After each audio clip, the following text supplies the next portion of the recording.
Invito para que abra su Biblia, por favor, conmigo, en la primera epístola del apóstol Pedro.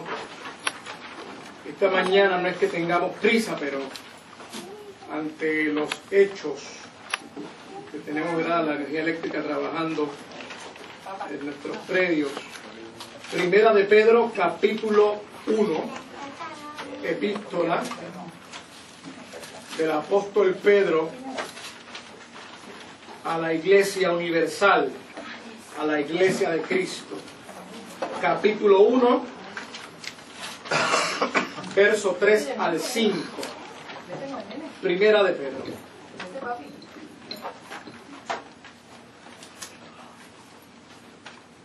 Leemos a la gloria del Dios Padre, Dios Hijo, Dios Espíritu Santo. Bendito el Dios y Padre de nuestro Señor Jesucristo, que según su grande misericordia nos hizo renacer para una esperanza viva por la resurrección de Jesucristo de los muertos, para una herencia incorruptible, incontaminada e inmarcesible, reservada en los cielos para vosotros, que sois guardados por el poder de Dios mediante la fe, para alcanzar la salvación que está preparada para ser manifestada en el tiempo postrero. El domingo pasado hicimos alusión a seguir trabajando con los beneficios de la resurrección de Cristo. Y habíamos dicho que no nos queríamos quedar solamente dejando a Jesús ascendiendo a los cielos, o dejando a Jesús habiendo abandonado la tumba, sino que queríamos ver cuáles han sido los beneficios extraordinarios de esa resurrección, de esa muerte y resurrección. Pero obviamente nos hemos concentrado en la resurrección de Cristo, porque ciertamente el castigo, el dolor, la muerte que sufrió el Maestro en la cruz del Calvario, no fue sellada, no fue completada esa obra extraordinaria, sino hasta el tercer día que Dios, como dice el apóstol Pablo, le levantó de entre los muertos. Y vimos el domingo pasado uno de esos beneficios extraordinarios, que fue la victoria sobre la fuerza del pecado. Entendimos que el pecado ya no es una fuerza que obliga al hombre o a la mujer para que éste o ésta puedan dejar de vivir para Dios. El pecado ya no se enseñoreará más de nuestras vidas, porque el Espíritu Santo que habita en nosotros, y sobre todas las cosas, la victoria sellada de la cruz del Calvario y la resurrección de Cristo, selló por completo la victoria sobre el pecado. Por ende, el Espíritu Santo puede reinar, como diríamos en buen puertorriqueño, a tutiplén en nuestra vida, sin ningún estorbo, porque el pecado fue derrotado. Aleluya. Permítame aclarar lo siguiente. No estamos diciendo que ahora entonces los cristianos o los seres humanos no pecamos. No estamos diciendo eso. Claro que cometemos pecado, porque pecado es a saber hacer lo bueno y no hacerlo. Pecado es cuando erramos en el blanco. Y todos, mientras estemos sobre la faz de la tierra, mientras estemos en este cuerpo imperfecto, en algún modo u otro, ofenderemos a Dios, pecaremos. Sin embargo, abogado tenemos para con el Padre a Jesucristo el justo. Y la Biblia dice que si 7 veces se cae el justo, 7 veces lo levantará Dios.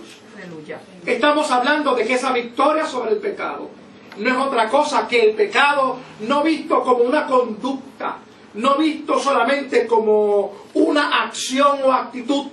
El pecado fue derrotado, visto como una fuerza, visto como algo que no se puede detener, como algo que no se puede controlar, como algo que no puede ser vencido.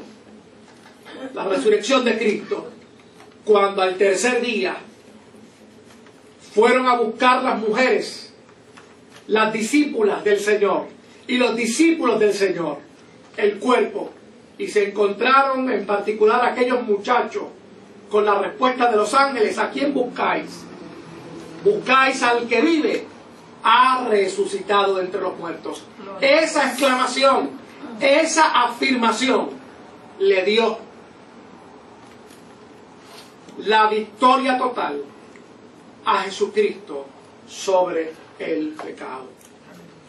Y en esta mañana queremos reafirmar otro de esos beneficios extraordinarios, que es la vida eterna, que es la experiencia maravillosa que provoca en el corazón del hombre, como consecuencia de haber pecado, del hombre estado apartado de Dios, de no estar conectado al plan principal.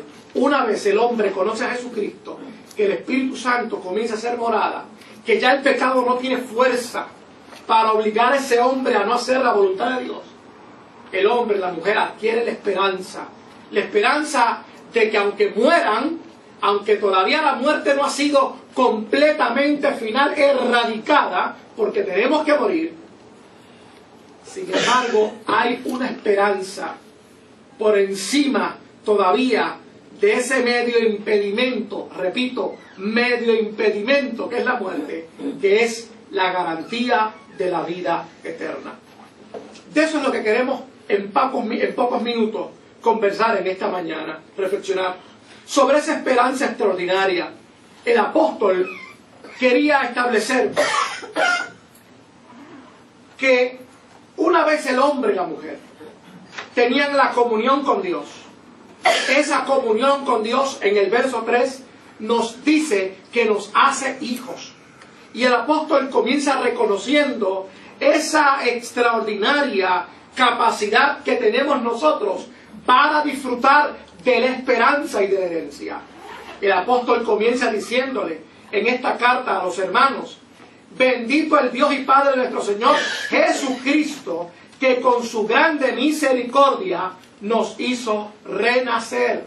Es decir, somos hechos por medio de Jesucristo, hermanos, coherederos de la gracia, porque hemos aceptado a Jesucristo como nuestro querido hermano, y Jesucristo nos ha vuelto a reinstalar en la posición hereditaria como hijos. Por lo tanto, ahora nuestro Dios también se llama nuestro Padre. Si Jesús le decía a Dios Padre, usted y yo podemos decirle también Padre. Ahora no por referencia, ahora por derecho. Y ese derecho, claro que no nos hemos ganado, sino que ha sido por medio de nuestro Señor Jesucristo. Así que uno de los beneficios que tenemos, de los beneficios adicionales que tenemos de la resurrección de Cristo, es que somos declarados hijos de Dios. Dice Romanos 8 y el verso 17 de la siguiente manera, con relación a esa postura de ser hijos y ser llamados coherederos. Capítulo 8 y el verso 17 de la carta a los romanos dice de la siguiente manera: y si hijos, también herederos, herederos de Dios y coherederos con Cristo, si es que padecemos juntamente con Él, para que juntamente con Él seamos glorificados. Una de las bendiciones extraordinarias es que somos hijos, somos coherederos. Eso nos hace aceptos para poder disfrutar de la herencia y de la esperanza creada en Cristo Jesús, Señor nuestro, como dice el apóstol.